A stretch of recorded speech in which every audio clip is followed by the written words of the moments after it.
बिस्मिल्लाहिर्रहमानिर्रहीम। अस्सलाम वालेकुम स्टूडेंट्स, आज हम डिस्कस करेंगे फर्स्ट चैप्टर का नेक्स्ट टॉपिक और ये मोस्ट इंपॉर्टेंट टॉपिक है फर्स्ट चैप्टर का।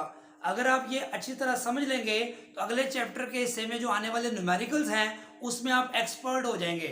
अगर आप इसको अच्छी तरह नहीं समझेंगे तो आप न्यूमेरिकल्स को समझने में आपको मुश्किल होगी और आप उससे जान छुड़ाएंगे। इस टॉपिक को आपने अच्छी तरह समझना है। तो आइए हम इसको स्टार्ट करते हैं। मोल बेसिकली आप प्रीवियस क्लासेस में भी पढ़ के आए हैं, लेकिन यहाँ पर हम इसको ज़्यादा डिटेल में डिस्कस करेंगे। मोल का कंसेप्ट हम क्यों यूज़ करते हैं इसको समझने से पहले मैं आपको पहले बताऊं कि सब्सटेंस क्या होता है। ये हम जो है जब हमने टॉपिक पढ़ा था एटम इंट्रोडक्शन, तो वहां मैंने आपको समझाया था anything which is pure and uniform through out is called substance. तो सब्सटेंस हमारे पास चार किस्म के हम यूज करते हैं।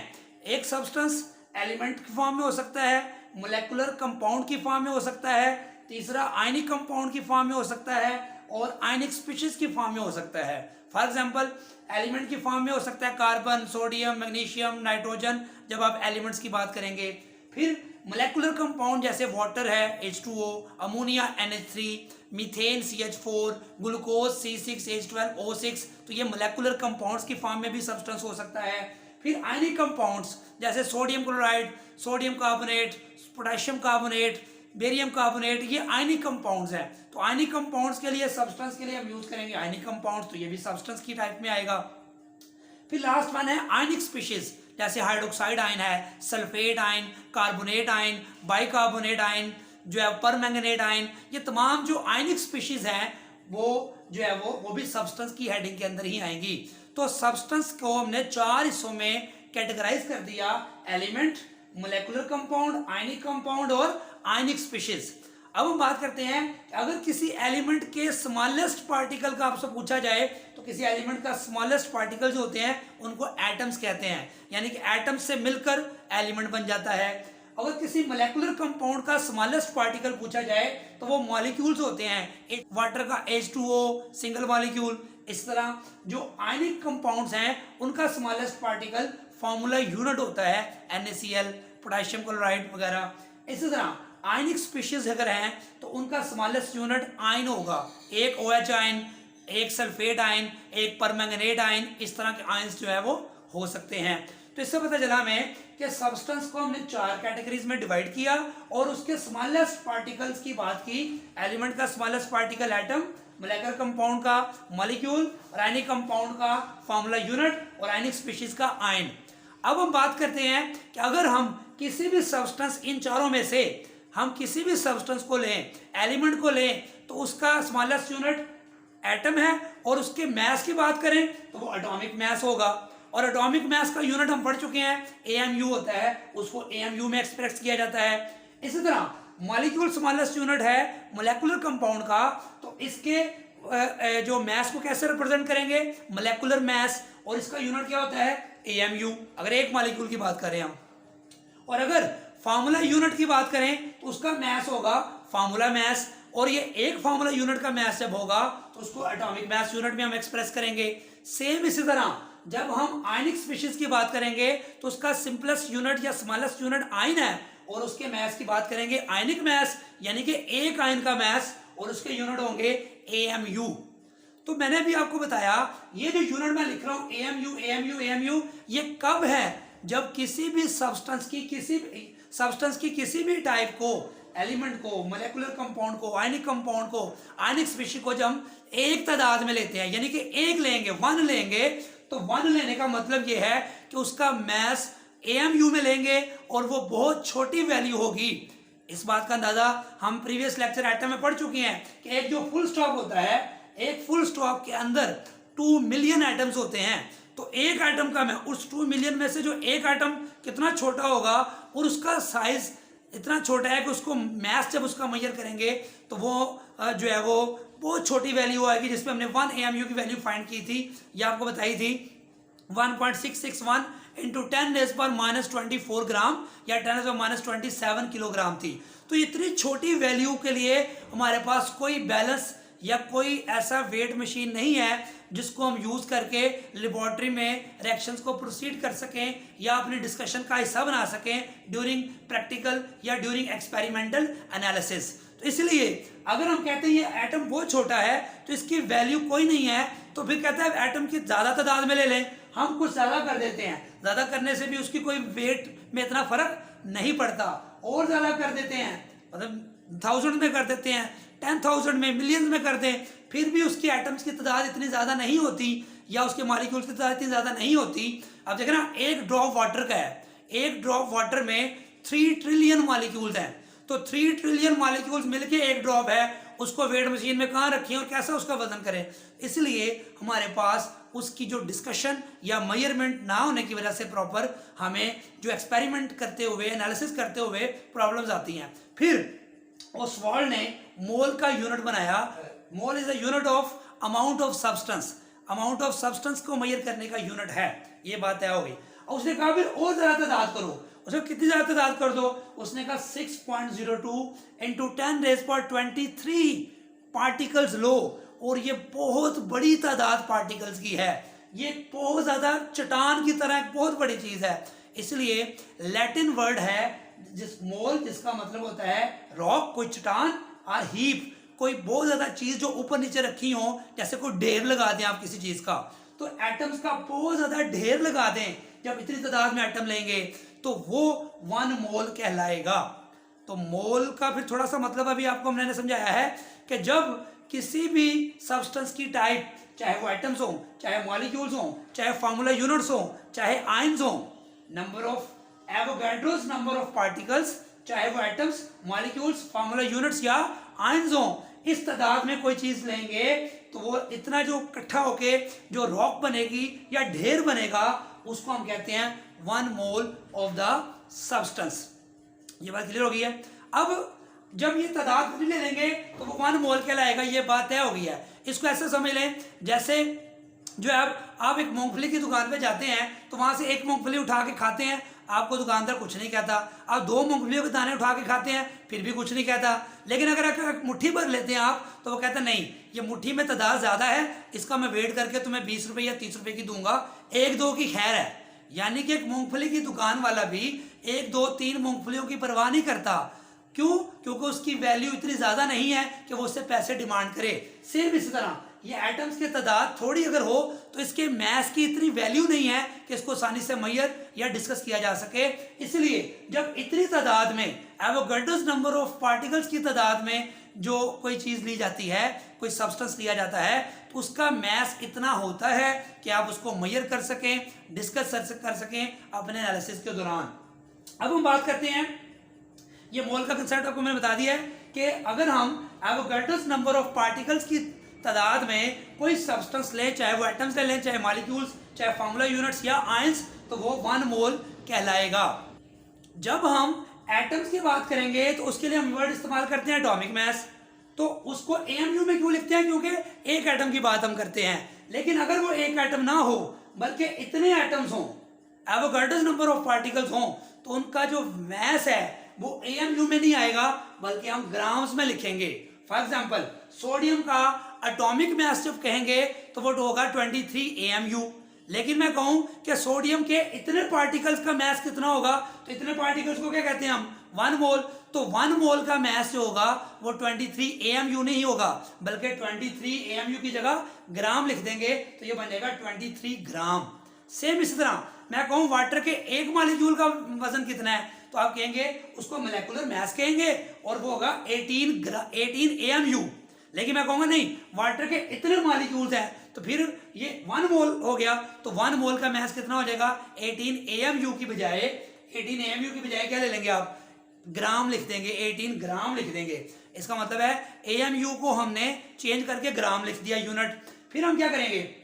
मैं कहूं आपसे कि सोडियम क्लोराइड का एक यूनिट है, तो उसका मास होगा फार्मूला मास और वो AMU में आएगा 58.5 AMU। लेकिन अगर मैं कहूं कि सोडियम क्लोराइड के इतने यूनिट्स हैं, इतने फार्मूला यूनिट्स हैं, तो उसका मास AMU में नहीं आएगा बल्कि 58.5 ग्राम आ जाएगा। AMU को आप ग्राम में चेंज कर देंगे। और उसके बाद जब मैं कहूं आपसे कि हाइड्रोक्साइड आयन एक है सिर्फ, तो उसका मैस आयनिक मैस कहलाएगा और वो AMU में आएगा। और अगर मैं कहूं कि हाइड्रोक्साइड आयन इतनी तादाद में है तो ये 1 मोल बन जाएगा और इसका मैस AMU की बजाय ग्राम में आ जाएगा, तो ये बन जाएगा 17 ग्राम बन जाएगा। तो आप देखें जब हमने क्या सीखा, हमने ये कहा कि जितने भी एक एक की बात करेंगे तो एटॉमिक मैस ये टर्म्स आएंगी, साथ यूनिट AMU का आएगा। लेकिन अगर आप इतनी तादाद में कोई चीज लेंगे तो वो एक मोल बन जाएगा, तो उसकी तादाद बहुत ज्यादा जब हो जाएगी तो वो एक मोल बन जाएगा और उसका मैस मोलर मैस कहलाएगा। एक मोल पार्टिकल्स के मैस को आप एटॉमिक मैस नहीं कह सकेंगे, उसके लिए मोलर मैस इस्तेमाल करेंगे। इसके लिए तमाम के लिए एक कॉमन टर्म इस्तेमाल होगी मोलर मैस, यानी कि 1 मोल ऑफ एटम्स का mass molar mass, 1 mole of molecules का mass molar mass, 1 mole of ionic formula units का मैस मोलर मैस। तो मोलर मैस एक कंबाइंड टर्म है। जब भी कोई सब्सटेंस इन चारों में से कोई भी हो सकता है, इतनी तादाद में लेंगे उसका मैस AMU की बजाय ग्राम्स में आएगा और वो क्या कहलाएगा, molar mass. 18 gram molar mass of water, 23 gram molar mass of sodium, molar mass of sodium chloride कितना होगा 58.5 ग्राम, और molar mass of hydroxide ion is 17 ग्राम। क्या मतलब, मोलर मैस टर्म अब कंबाइन सारों के लिए इस्तेमाल होगी। मोलेकुलर मैस जो टर्म है वो सिर्फ मॉलिक्यूल के लिए है, ठीक है। एटॉमिक मैस सिर्फ एटम के लिए है, फार्मूला मैस सिर्फ फार्मूला यूनिट्स के लिए है, आयनिक मैस सिर्फ आयंस के लिए है। लेकिन ये जो मोलर मैस टर्म है, जब एटॉमिक मैस यूनिट को आप ग्राम यूनिट से एक्सप्रेस करेंगे, रिप्लेस कर देंगे, तो वो 1 मोल सब्सटेंस का मैस होगा और वो मोलर मैस कहलाएगा। इसका मतलब क्या हुआ, हम मैं आपसे पूछूं कि मोल क्या है, पहले तो आप सिंपली ये बात रखेंगे, जब भी किसी सब्सटेंस को एवोगाड्रोस नंबर की तादाद में ले लेंगे वो 1 मोल कहलाएगा। फिर इसको सब्सटेंस 4 किस्म के हैं, इसलिए इसकी 4 टाइप्स बना दी हैं। डेफिनेशन एक ही है, उसके थोड़ा थोड़ा चेंज करेंगे तो आपको सारी बातें समझ आ जाएंगी। अब एलिमेंट के लिए जो मोल की डेफिनेशन है उसको हम कहते हैं ग्राम एटम, और मॉलिक्यूल के लिए जो है या मोलेकुलर कंपाउंड्स के लिए जो डेफिनेशन है वो है ग्राम मॉलिक्यूल, और फार्मूला यूनिट्स के लिए आएगी ग्राम फार्मूला, और आयनिक स्पीशीज के लिए ग्राम आयन। ग्राम क्यों लगाया हमने हर मोल की डेफिनेशन के साथ, क्योंकि हम AMU को चेंज कर रहे हैं, किससे, ग्राम में एक्सप्रेस कर रहे हैं, और साथ जिसके एटॉमिक मैस को कर रहे हैं उसके साथ उसका नाम आ जाएगा। फॉर एग्जांपल अगर आप एटम्स के लिए बात कर रहे हैं मोल की डेफिनेशन, तो कैसे आप डिफाइन करेंगे एलिमेंट के लिए, आप कहेंगे व्हेन एटॉमिक मैस, एक डेफिनेशन दिखाऊंगा सारी उसी तरह आपने बनानी है। When atomic mass of an element, repeat करें, when atomic mass of an element is expressed in grams is called gram atom. Definition याद होगी, this is called mole. Mole कह लें या ग्राम एटम कह लें, कोई मुश्किल बात नहीं है। यानी कि एलिमेंट के लिए मोल की डेफिनेशन क्या कहलाएगी, ग्राम एटम। ग्राम क्यों कह रहे हैं, क्योंकि ग्राम में एक्सप्रेस कर रहे हैं। एटम क्यों कह रहे हैं, क्योंकि एटम के लिए है। तो when atomic mass of an element is expressed in grams is called gram atom. अब आप बताएं दूसरी डेफिनेशन, आप बताएं। अब देखें सोडियम का 23 AMU होता है, लेकिन मैंने यहाँ क्या लिखा है 23 ग्राम, AMU की जगह मैंने ग्राम में एक्सप्रेस किया है। अब और भी एग्जाम्पल आप खुद कर सकते हैं वो। अब दूसरी डेफिनेशन ग्राम मॉलिक्यूल की क्या होगी, ये भी ग्राम मॉलिक्यूल या मोल एक ही बात है। क्या करेंगे बताएं, शाबाश। आप कहेंगे व्हेन मोलेकुलर मैस, यहां बोला था व्हेन एटॉमिक मैस, यहां आ जाएगा when molecular mass of molecular compound is expressed in grams is called gram molecule. Same definition, substance change किया है, बस उसका मैस चेंज किया है। तो उसको बोलेंगे वाटर का 18 AMU होता है, ग्राम में एक्सप्रेस करेंगे तो ये बन जाएगा 18 ग्राम। रिपीट करें दोबारा, when molecular mess of a molecular compound is expressed in gram is called gram molecule. Third one, when formula mess of an ionic compound, when formula mess of an ionic compound is expressed in gram is called gram formula. मसलन sodium chloride का होता है 58.5 AMU, AMU की जगह ग्राम में express करेंगे तो ये बन जाएगा 58.5 ग्राम, तो ये 1 मोल कहलाएगा। सेम इस तरह fourth one, when ionic mass of an ionic species, when an ionic mass of an ionic species expressed in gram is called gram ion. और इससे 17 AMU बनना था, लेकिन ग्राम में एक्सप्रेस किया तो 17 ग्राम आ जाएगा। इन तमाम को कलेक्टिवली क्या बोलेंगे, मोलर मैस। अब 4 डेफिनेशन मैंने आपको लिखवाई हैं. When atomic mass of an element is expressed in gram is called gram atom. When molecular mass of an molecular compound is expressed in gram is called gram molecule. When formula mass of an ionic compound is expressed in gram is called gram formula. And when ionic mass of an ionic species is expressed in gram is called gram ion. इन तमाम को molar mass भी कहते हैं. अब molar mass क्या होगा, इन सारों को मैं इकट्ठा करूं. अब सारी डेफिनेशन को मैं इकट्ठा एक ही लाइन में करूंगा. Atomic mass, molecular mass, formula mass और ionic mass of a substance. अब सब इन सारों को अलग अलग नहीं बोल रहा, मैं इकट्ठा बोल रहा हूँ. दोबारा रिपीट करता हूँ. When atomic mass, molecular mass, formula mass और आयनिक मैस. अब हर एक को अलग अलग बोलने की जगह मैं कहूँगा ionic mass of a substance is expressed in grams is called molar mass. This is also called mole. ये कलेक्टिव डेफिनेशन है मोलर मैस की, एलिमेंट के लिए भी, मोलेकुलर कंपाउंड के लिए भी, आयनिक कंपाउंड के लिए भी और आयनिक स्पीशीज के लिए भी. रिपीट करता हूं. When atomic mass, molecular mass, formula mass और ionic mass of a substance is expressed in gram. Just AMU की जगह ग्राम लगाना है, आपके पास मोलर मैस की डेफिनेशन आ जाएगी. अगर आप एलिमेंट की, मैंने यहाँ पे एक एग्जाम्पल लिखी है सोडियम की. फॉर एग्जाम्पल कार्बन का 12 AMU होता है एटॉमिक मैस. 12 AMU की जगह लिखेंगे आप 12 ग्राम, तो ये मोलर मैस बन जाएगा कार्बन का. इसी तरह मैग्नीशियम का 24 AMU होता है, तो आप उसको ग्राम में लिखेंगे 24 ग्राम, तो वो मैग्नीशियम का मोलर मैस बन जाएगा. सेम इस तरह मीथेन है. मीथेन का मोलर मॉलिक्यूलर मैस कितना होता है 17 ग्राम, और उसका अगर आप ग्राम लिख देंगे AMU की जगह 17 AMU होता है, अगर आप ग्राम लिख देंगे तो वो मोलर मैस ऑफ अमोनिया बन जाएगा. सेम इस तरह ग्लूकोज का जो मोलेकुलर मैस होता है 180 ग्राम होता है. अगर आप 1 मोल इतने मॉलिक्यूल लेके उसका मैस निकालेंगे तो वो मोलर मैस बन जाएगा, तो वो होगा 180 ग्राम. क्लियर होगी बात. इसी तरह इसका जो 1 मोल लेंगे तो वो मोलर मैस बन जाएगा, इसका भी 1 मोल लेंगे तो वो मोलर मैस बन जाएगा. जस्ट आपने AMU की जगह क्या लगा देना है, ग्राम लगा देना है. इसमें कोई मुश्किल बात नहीं है. तो हमने अभी डिस्कस कर लिया कि मोल की डेफिनेशन क्या होती है, उसकी 4 टाइप्स हैं, वो मैंने डिस्कस की. उसके बाद मैंने आपको ये बताया. अब हम इसका डिस्कस करेंगे मैथमेटिकल फार्मूला क्या है हर एक का अलग अलग, वो इंशाल्लाह ताला आप डिस्कस करते हैं. अब हम डिस्कस करते हैं नंबर ऑफ ग्राम एटम्स जो हैं उसको फाइंड कैसे करते हैं, या नंबर ऑफ मोल्स कैसे फाइंड करते हैं. तो number of gram atoms, number of gram molecules, number of gram formula, number of gram ions, इन सबको इकट्ठा करें तो हम एक्चुअली फाइंड क्या करना चाहते हैं, number of moles. Number of moles of the substance. अब सब्सटेंस एलिमेंट भी हो सकता है, मोलेकुलर कंपाउंड हो सकता है, आयनिक कंपाउंड, जो मर्जी हो, फार्मूला सेम है. क्या फार्मूला है कि मोल्स आपने कैलकुलेट करने हैं, ये न्यूमेरिकल हम आगे करेंगे. क्या इसका फार्मूला क्या है, मैस ऑफ द सब्सटेंस, यानी कि जो भी सब्सटेंस है, एलिमेंट है, चाहे वो मोलेकुलर कंपाउंड है, चाहे वो आयनिक कंपाउंड है, चाहे वो आयनिक स्पीशी है, उसका मैस क्वेश्चन में गिवन होगा. फर्ज करें तो उसका आप लिख देंगे मैस ऑफ द सब्सटेंस, यहाँ लिख सकते हैं आप given mess of the substance, और डिवाइडेड बाय मोलर मैस. अब इसके लिए अलग अलग मैस है पहले, लेकिन अब इन सारों के लिए कलेक्टिव टर्म क्या इस्तेमाल होगी, मोलर मैस. एलिमेंट के लिए भी मोलर मैस और मोलेकुलर कंपाउंड के लिए भी मोलर मैस. क्यों?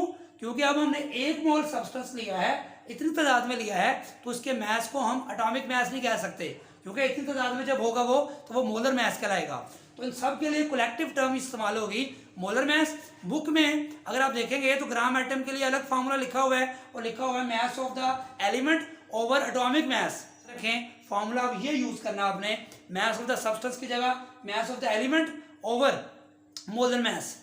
ठीक हो गया. सेम इस तरह यहाँ पे मैस ऑफ द मॉलिक्यूल आ जाएगा, यहाँ molar mass of the molecular compound, यहाँ mass of the formula unit आ जाएगा जो भी क्वेश्चन में गिवन है, और नीचे आ जाएगा molar mass of the ionic compound. तो इस तरह आप जो है चारों फार्मूलाज को अलग अलग करने की बजाय एक ही फार्मूला याद रखें, given mess of the substance over molar mess. वो सब्सटेंस एलिमेंट हो, मोलेकुलर कंपाउंड हो, आयनिक कंपाउंड हो, आयन हो, इससे कोई फर्क नहीं पड़ता.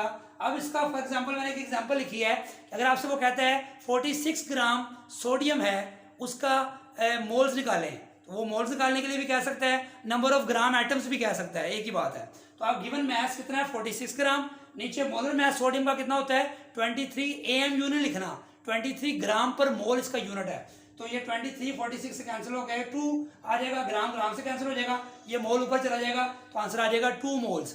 इसी तरह अगर आपसे कहा जाए कि 36 ग्राम ऑफ वाटर है उसके आप मोल्स निकालें तो 36 ग्राम वाटर का गिवन मास आ गया और मोलर मास कितना आ गया वाटर का 18 ग्राम पर मोल और 18 टू द 36 ये मोल ऊपर चल जाएगा ग्राम ग्राम से कट गया तो 2 मोल्स। इस तरह आपकी क्वेश्चन नंबर एग्जाम्पल नंबर 6 है जिसमें उसने कहा हुआ है कि 0.1 ग्राम ऑफ सोडियम के मोल्स निकालें तो 0.1 ग्राम ऊपर आ जाएगा नीचे 23 ग्राम आ जाएगा आप कैलकुलेट कर लेंगे। इस तरह उसने कहा हुआ है 0.1 किलोग्राम ऑफ सिलिकॉन के मोल्स निकालें तो 0.1 किलोग्राम को आप जब ग्राम में चेंज करेंगे 1000 से मल्टीप्लाई करेंगे तो आंसर आ जाएगा 100 ग्राम। तो 100 ग्राम गिवन मास होगा डिवाइडेड बाय मोलर मास तो मोलर मास सिलिकॉन का होता है 28 ग्राम पर मोल तो आप उस तरह भी उसके मोल्स कैलकुलेट कर सकते हैं। तो इसका मतलब ये हुआ कि ये जो फॉर्मूला है आगे न्यूमेरिकल्स में भी यूज होगा mass of the substance given mass of the substance over molar mass of the substance. ये आपके पास ग्राम एटम्स ग्राम मॉलिक्यूल्स ग्राम फार्मूला ग्राम आयन सब के लिए एक ही फार्मूला यूज होगा बार बार ये यही यूज करेंगे हम given mass over molar mass given mass over molar mass. तो बाज़ औक़ात गिवन मास नहीं होता मोल्स गिवन होते हैं फिर हम इस मोलर मास को तो जाके मल्टीप्लाई करते हैं तो मैथ हमारे पास आ जाता है। जैसे एग्जांपल नंबर 7 है उसमें उसने कहा हुआ है कि 10⁻³ मोल्स गिवन है मैग्नीशियम सल्फेट के 10⁻³ मोल्स गिवन है तो मोल्स यहाँ पे गिवन है 10⁻³ और मैथ कैलकुलेट करना है तो मोलर मैथ नीचे होता है मैग्नीशियम सल्फेट का 120 उस 120 को तो जाके क्या कर देंगे मल्टीप्लाई कर देंगे तो 10⁻³ इंटू 120 10⁻³ मल्टीप्लाइड बाय 120 तो ये आप इस तरह आसानी से सॉल्व कर लेंगे। ये क्वेश्चन को रीअरेंज करना है इसमें कोई मुश्किल बात नहीं है। तो टोटल 3 चीजें हैं मोल है मैस है और मोलर मैस है। अगर ये गिवन है ये आपको याद होगा तो मोल्स आ जाएंगे अगर ये गिवन है ये आपको याद होगा ये क्वेश्चन में गिवन है तो मैथ्स कैलकुलेट कर लेंगे इसको ले जाएंगे इसमें कोई मुश्किल बात नहीं है। तो ये मोल का टॉपिक हमारा कंप्लीट हो गया है। दुआ में याद रखिएगा। अल्लाह हाफिज़।